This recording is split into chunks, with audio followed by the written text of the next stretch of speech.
Indiana Newsdesk is made possible in part by Smithville, Fiber Internet, Security Solutions, and Voice in Southern Indiana.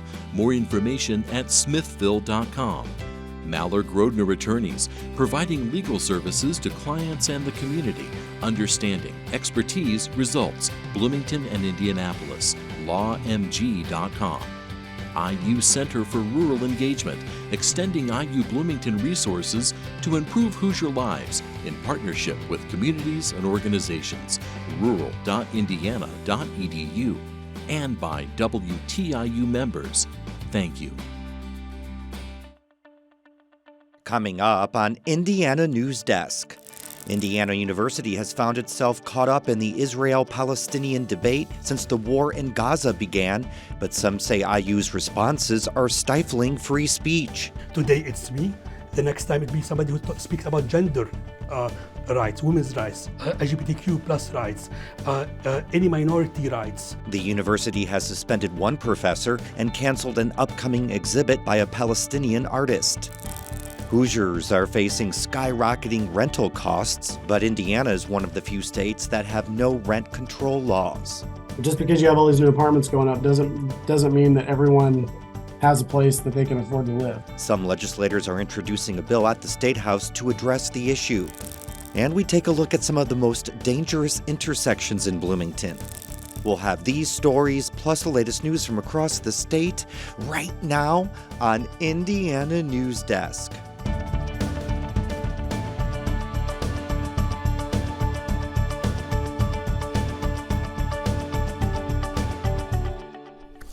Welcome to Indiana Newsdesk. I'm Joe Wren. A little more than 2 weeks after taking office, Bloomington City Council member Shruti Rana announced she will step down next month and move to Missouri. Rana says her husband received a job offer from the University of Missouri's Law School, where she is now an assistant vice chancellor. The District 5 council member says she planned to stay in Bloomington and work in a remote hybrid capacity until her husband received his offer.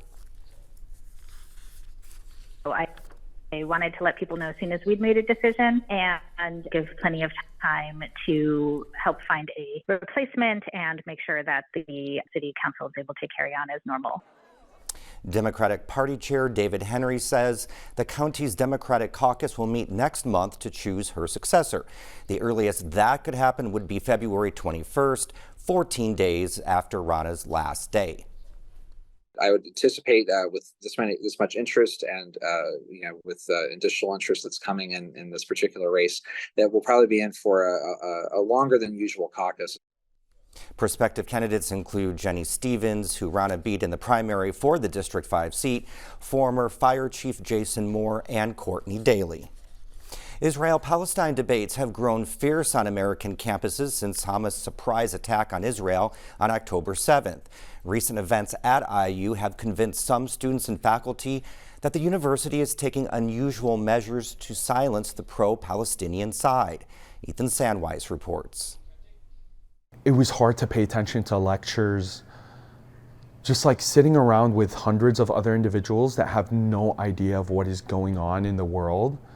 And your entire world is crumbling apart. Rashid grew up in Fishers, but his family's from Gaza. He was a senior at IUPUI when the war began. We're expecting these phone calls eventually, that our family in an instant could be gone. Last fall, his fears came true. Rashid said Israeli snipers killed 2 of his cousins along with their father. He says he feels supported by his peers and teachers, but Rashid's disappointed by what he considers a lack of empathy from the university. There's been a rise in obviously anti-Semitism, but also Islamophobia. Like, that has been existing to a whole different extent too.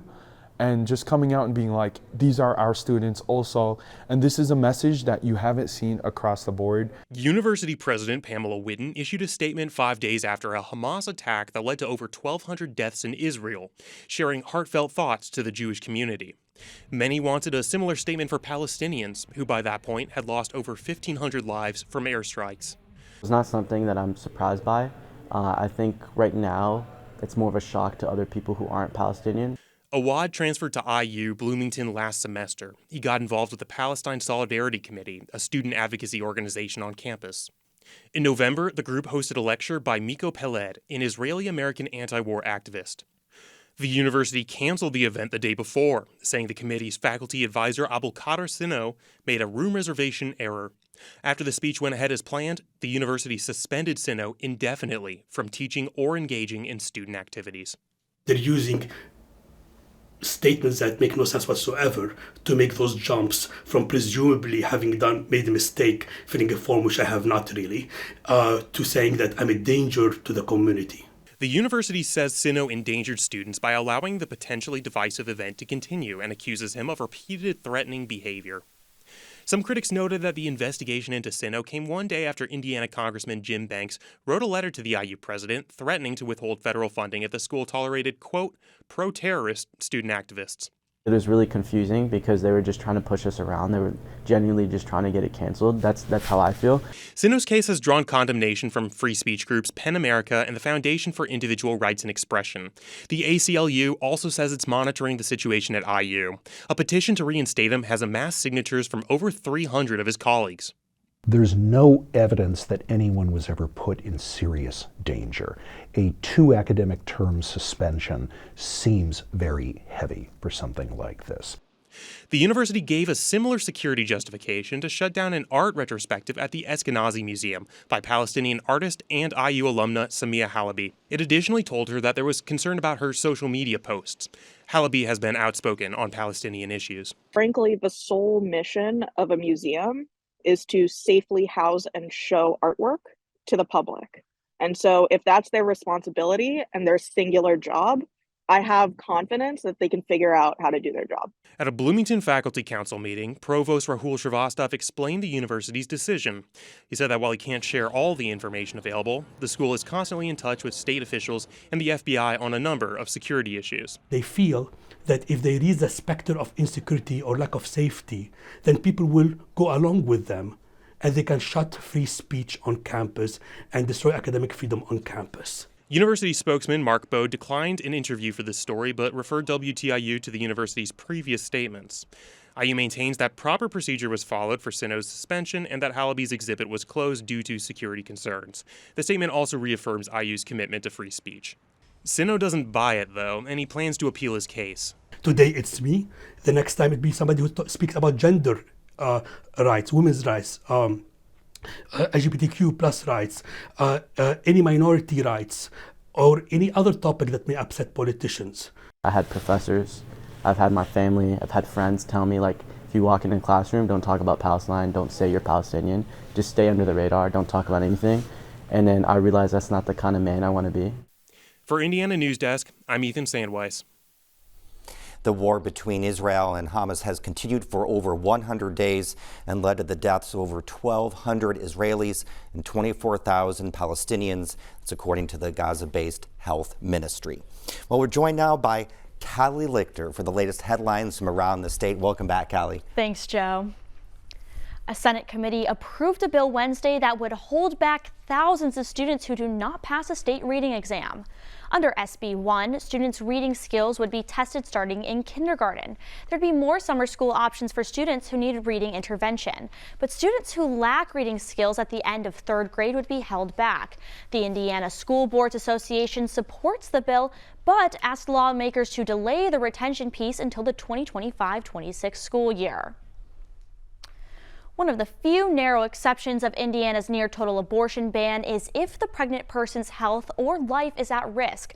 But some providers say the ban's language is vague. Indiana Public Broadcasting's Abigail Ruman reports some providers are concerned about the potential legal risk of determining what qualifies under the exception. Since the ban went into effect, providers have had to navigate what the exceptions look like in practice. Dr. Carolyn Rouse is a maternal and fetal medicine specialist at Riley Hospital for Children at IU Health. She says there's no universal definition of what qualifies as health or life-threatening. This can make applying that standard to individual patients difficult, which Rouse says leads to hard questions. Is the person sick enough right now for me to determine that this pregnancy is health or life-threatening? Do I have to wait for this person to become more ill in order for us to intervene? Rouse says this can get in the way of providing comprehensive care. She also says doctors are being asked to make a legal determination, which exposes them and their patients to potential legal consequences. People go into medicine because they want to help people, and this law is explicitly preventing us from being able to do so. For Indiana Public Broadcasting, I'm Abigail Ruman. The U.S. Supreme Court Tuesday declined to hear an appeal in an Indiana case concerning a student's right to use the restroom that aligns with their gender identity. By doing so, the court let stand a lower court's ruling in 2022 against the Metropolitan School District of Martinsville attempt to deny a transgender student's right to use the boys' restroom in his middle school. Indiana lawmakers want to add computer-generated images and video, particularly those created by artificial intelligence, to the state's revenge porn law. That law makes it a crime to share an intimate image or video if the person sharing it knows the person in the image didn't consent to it being shared. Courtney Curtis from the Indiana Prosecuting Attorneys Council says there's a rise in images or videos that use AI to either take someone's face and put it on another person's body or to nudify an image. If that image is out, very few people could actually prove that it's not me. I'd actually have to do something very embarrassing to prove that this image does not match my body. The bill unanimously passed the House and now moves to the Senate. Why do local or state climate trends sometimes differ from what we see on a global scale? Indiana Public Broadcasting's Rebecca Field reports part of it has to do with the fact that Indiana's climate itself is different from other parts of the country and the world. Indiana isn't as hot and dry as, say, Nevada, so it makes sense that climate change wouldn't necessarily play out in the same way.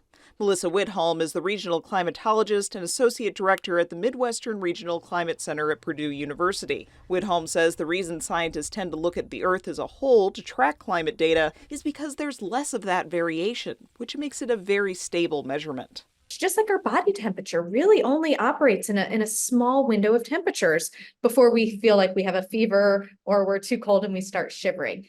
That's similar to how the Earth's global temperature is. Climate is the long-term pattern of weather over time, so how much time you're looking at also matters a great deal. Whitholm says to get an accurate picture of climate change, you need at least 30 years of data, if not more. Because the nature of an extreme is it's a rare event. It doesn't happen very often. And so if you want to know something about those heaviest rainfall events in your community, 30 years might not be enough to tell you your highest highs and your lowest lows. For Indiana Public Broadcasting, I'm Rebecca Thiel. Whitholm says the Indiana State Climate Office and the Midwestern Regional Climate Center are happy to help answer Hoosiers climate questions. The Crump Theater in Columbus is looking for donors to save a seat and be part of history. The 134-year-old theater recently reopened after being closed for 9 years. The reopening of the theater in August coincided with a fundraising campaign to replace the roof. This campaign will help fund new seats, including reupholstering and leather replacement. A $240 donation gets your name on a seat. $500 gets you in the first 5 rows. And Joe, it's been more than 80 years since its historic theater's last major renovation. Yeah, I got to cover the reopening and can't wait to see it in all of its glory again. Thank you, Callie. Coming up next on Indiana Newsdesk. Hoosiers facing soaring rental costs can't look to the state for help. Indiana is one of the few states with no rent control laws.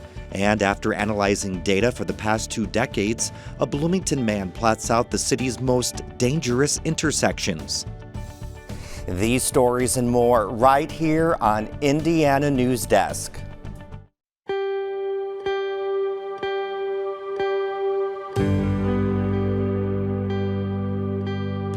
I have always believed that people are at the heart of every story we tell. Any story or interview that makes people who watch it say, you know, I hadn't thought of it in that way. That, for me, is gold. I like to be able to leave the viewer with some sort of emotion, whether it's outrage, whether it's someone overcoming long odds, telling a big story through an individual story. What makes the NewsHour different is that we have time to be thoughtful about the stories that we tell, the voices that we intend to elevate, I know the role that good journalism plays in making all of us feel more connected to each other, in helping all of us understand each other a little bit better. I see this as a mission, and I see this as a service.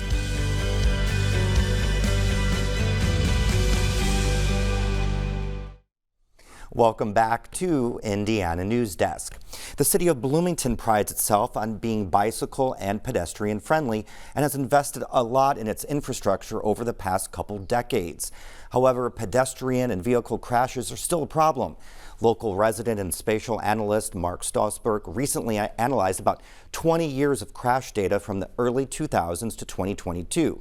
He found on average there's about one pedestrian and vehicle crash in the city every week. And as Sarah Whitmire reports, some intersections appear to be much more dangerous than others. Higher concentrations of red show accident hotspots on Stossberg's maps. This intersection at Dunn and Kirkwood downtown is the most dangerous spot in the city. The intersection had 16 pedestrian accidents between 2003 and 2022.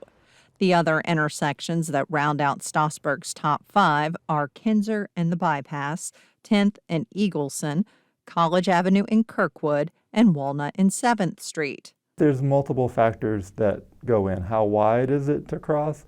How fast is the traffic moving? What's the volume of cars going through?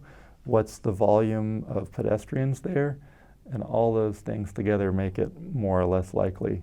With the exception of Kinzer and the Bypass, the dangerous intersections tend to be near the IU Bloomington campus and the downtown square, where there are a lot of pedestrians. I think one conclusion I gained was just that separating cars and people walking it works. I made a comment that if you look at the interior of Indiana University's campus, it's basically no crashes happening. There's no cars there, there's no crashes. Some of the top 5 most dangerous intersections fall under the city's jurisdiction, but others are maintained by IU or the State Department of Transportation. I first published it hoping that with the government officials in mind, that it could help. We have a limited budget and limited time. Let's make the biggest dent and we can in safety. And so focus on these places where we're not taking an A facility and make it an A+. That's nice if we can do that. Let's find out where our D's and F's are and bring those up to a C. Because Stossberg's report looks at nearly 2 decades of data, you can see how effective some of the city's pedestrian projects have been. The B-line, we think of it as something that's been here a long time. It was constructed, I think, in 2009, so right in the middle of that period. I've been here 10 years, and I've watched new sidewalks and side paths be put in every year. They've added over 500 of the curb cuts, the ramps, in recent times. But over the same time period, the city's population has grown by about 10%, and there's a national trend towards bigger and heavier vehicles, which cause more damage, more injuries and fatalities when they do hit people. So we have some things to make things safer, to lower rates, and we have some things going on to make it more dangerous as well. But knowledge is power, and whether you're driving or walking or biking, Stossberg says it's beneficial to know if you're in a more dangerous area so you can pay close attention, be aware, and hopefully avoid a crash. For Indiana Newsdesk, I'm Sarah Whitmire. Stossberg's next project is looking at crash data involving cyclists. He has the numbers and is working on the best way to present the data now. Well, over the past 2 years, Bloomington streets have been washed with blue lights at night. Now, some of you asked, why are once white LED street lights turning blue? Callie Lichter has the answer. The blue lights are not due to the city trying out a new energy-saving light or to make it easier to see the road lines in the dark. The answer is simpler than that, a manufacturing defect. The standard illumination color for an LED streetlight is a bright white light, but because of the manufacturing defect, one of the many color layers necessary to make the white light is missing. The most common way the blue light, which is the natural color of LEDs, is exposing itself is through flaking and peeling of the phosphor layer. It's very common in the manufacturing of streetlights, and they buy in huge quantities. So that's why it's taking so long to track all them down. The problem in Bloomington has been identified as an issue with a subcontractor who works for Duke Energy, which leases the streetlights to the city. The city pays for the equipment costs, installation, energy usage, and maintenance cost of the over 3,000 Duke Energy lights in Bloomington, but Duke oversees the maintenance. Smith said it can be difficult for maintenance crews to determine the light color because they typically do their work during the day. If they can't determine that it is a blue light, it's hard for them. They can't replace it. The street lights function the same whether they're blue or white, and there aren't any harmful environmental impacts. I have not seen any evidence that a blue light harms the driving. It's just not as bright. The city is asking residents for help finding the blue lights. Smith said the Department of Public Works and Duke Energy do not know when a light goes out, and they rely on community reports. It's just really essential that people help us out. If you help us out, then we can get the light replaced. For Indiana Newsdesk, I'm Callie Lichter. There are many ways to report a blue streetlight in Bloomington. You can go to the city's website and file a U report, and Duke Energy also has a light repair page. Well, Indiana is one of the few states in the country with no statewide rent control laws. Now, some of you asked if Indiana should have rent control laws. Isabella Vesperini has this report for this week's City Limits. Landlords have the freedom to increase rent by any amount, but are not permitted to raise rent for retaliatory or discriminatory reasons, or during the middle of a lease's term unless specifically allowed by a contract. State Senator Fadi Kaddoura thinks the lack of laws in place could be due to organizations opposing legislation counter to their financial interests. He also thinks the General Assembly has a limited understanding of the issue. It has been reported publicly that some legislators are landlords themselves, and they fear that such regulations would impact them personally or their own communities. Kaddoura says the lack of rent control laws affects limited income families the most. And since the state has few rent control laws, there's a lack of enforcement and penalties. Tenants may not be able to break a lease if things are not working out because other affordable units may not be available, or they can't afford to quit their job and find another one. In fact, rent and demand for housing have increased since the pandemic. There are other factors that are driving the monthly rent or rental prices in Indiana, including out-of-state investors who are buying homes and properties in Indiana. So they are creating a short supply of affordable homes in our state. Others don't think rent control laws are necessary. Imagine whatever product you're trying to sell, and now instead of having a free market, someone stepping in and saying, well, we're only going to allow you to sell this product for this certain amount. McCoy thinks rent control laws would push things in a negative direction and make it difficult for his employees to afford the cost of living. That's very difficult because on the other side of the ledger, you have to pay employees, you have to pay for upkeep, you have to give raises, you have to do all the things you have to do to operate a business. McCoy says he is less likely to raise rent as much if someone is renewing their lease. If someone is renting with grant properties for the first time, he increases rent with inflation. Rents have been increasing at around 3 to 4% annually in the last years, he said. McCoy also cited zoning constraints. In a crowded college town like Bloomington, it is harder to develop and subdivide land. Go up around Indianapolis, go to Carmel, Fishers, Noblesville, Zionsville, Westfield. I mean, just unbelievable growth. And usually, always compared to Bloomington, lower housing prices because it's much more friendly to new development. Kaddoura proposed Senate Bill 202 last year, but it didn't pass. The bill would have created an escrow model. If landlords did not address any living condition issues, such as structural damage or growing mold, within 30 days, then the tenant could go to a local court and pay rent to a third party. The bill also specifically defined safe living conditions and would have required that out-of-state investors maintain headquarters in Indiana for at least 5 years. Kaddoura says he will be reintroducing Senate Bill 202 this legislative session, but as a second author instead. Republican Senator Greg Walker will be the primary author. Sometimes being part of the minority, it's more of an uphill battle to even get a hearing on some of these bills. John Zodi is director of the Housing and Neighborhood Development Department at the City of Bloomington. He says there are 29,000 rental units within city limits. Bloomington is among one of the top 5 most expensive rental markets in the state. Depending on the area, average rent is between $1,200 and $1,600 a month. Zodi said the city tries to influence the rental market to add more affordable housing units through the Unified Development Ordinance. Just because you have all these new apartments going up doesn't mean that everyone has a place that they can afford to live, right? So you gotta, there's always a challenge to look at the people, what are the gaps, right? And who's missing out on that affordability. The city can also work with developers to make the apartments more affordable in exchange for potentially lowering land cost. The city may subsidize the cost of land with public tax dollars. For Indiana Newsdesk, I'm Isabella Vesperini. And another Arctic blast is expected to hit the state this weekend. Lows near zero Saturday and Sunday. Of course, follows a wintry blast earlier this week that saw temperatures below freezing for schools to either start on 2-hour delays or go remote. Things are looking up next week, though. Highs expected to be in the upper 40s by midweek, lows in the 30s. That's the end of this program, but our work continues online as we cover the news throughout the week. WTIUnews.org. Have a great weekend.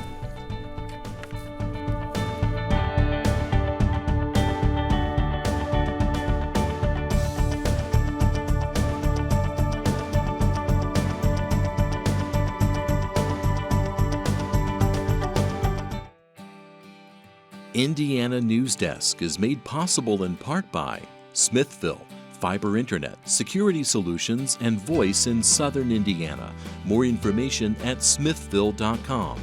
Mallard-Grodner Attorneys, providing legal services to clients and the community. Understanding, expertise, results. Bloomington and Indianapolis. lawmg.com. IU Center for Rural Engagement, extending IU Bloomington resources to improve Hoosier lives in partnership with communities and organizations. rural.indiana.edu. And by WTIU members. Thank you.